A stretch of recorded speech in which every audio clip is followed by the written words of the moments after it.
Artis senior Elma Theana akhir-akhir ini kembali menjadi sorotan publik. Pasalnya, ia diketahui sempat dekat hingga membantu pernikahan Vena Melinda dan Ferry Irawan, tetapi Elma Theana tiba-tiba didepak dari WO pernikahan pasangan ini.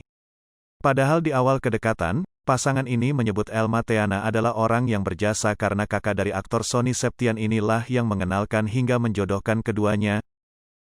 Didepaknya Elma Theana menjadi WO pernikahan Ferry Irawan menjadi sorotan hingga disebut-sebut bermasalah. Terkait permasalahan tersebut, Elma Theana hanya menyebut bahwa dirinya memiliki banyak teman palsu, berkali-kali ia disakiti dan ditipu oleh teman-temannya tersebut, tetapi ia tetap memberi maaf kepada mereka. Saking baiknya, Elma Theana sampai rela memberikan diskon besar-besaran untuk para rekan yang menggunakan jasa WO-nya bahkan gratis tak perlu membayar. Elma Theana diketahui merupakan artis serbabisa.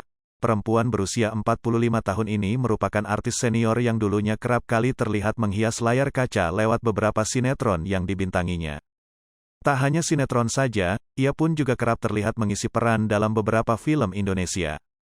Selain menjadi pemain peran, Elma Theana juga diketahui merupakan penyanyi pada era 90-an dengan album Jangan Pisahkan dan Mana Mungkin.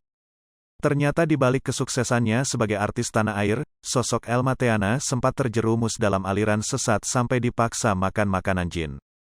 Tak sampai di situ, aliran sesat tersebut juga memaksa Elma Theana konsumsi narkoba hingga membuat sang artis harus bangkrut dan kehilangan banyak hartanya kala itu.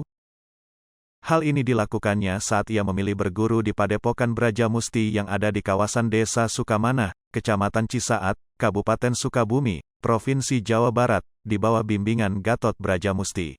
Saat itu, istri dari Julianda Barus tersebut menghilang dari kesibukannya sebagai artis tanah air, ia pun diketahui berguru selama 9 tahun di sana. Tetapi akhirnya Elma Theana memutuskan untuk keluar setelah sadar bahwa padepokan tersebut berisi ajaran sesat. Belakangan kedok sesatnya padepokan pun terkuak, seiring dengan ditangkapnya Gatot atas kasus narkoba pada tahun 2016 silam. Selama menimba ilmu di padepokan, diakui Elma ia merasa malas untuk bekerja hingga membuat tabungannya terkuras. Pengakuan itu disampaikan Elma Theana dalam tayangan P3H di YouTube channel Trans TV Official, tanggal 4 Maret tahun 2020. Kalau udah di sana, males ngapa-ngapain, gak mau kerja, gak mau kemana-mana, jadi ngabisin tabungan aja, ujarnya. Sebenarnya gak ada yang ngelarang kerja. Tapi bawaannya kita emang begitu semua. Gak ada yang mau kerja gitu, maunya deket terus ke sana, imbuhnya. Tak hanya membuat hartanya perlahan terkuras, Elma ternyata juga sempat dipaksa konsumsi narkoba dengan dalih makanan jin. Pengurus padepokan hanya meminta Elma memakan aspat, yang belakangan diketahui itu merupakan narkotika jenis sabu. Aku tidak suka dengan narkoba dan paling anti, tapi ternyata selama 9 tahun itu di sana aku itu dicekoki narkoba, jelas Elma Theana. Ternyata yang dibilang aspat itu adalah narkoba, jenis sabu. Mereka bilangnya, itu makanan jin, jadi kalau misal kita dipakein si narkoba itu, kita bisa bersinggungan dengan jin, pungkasnya.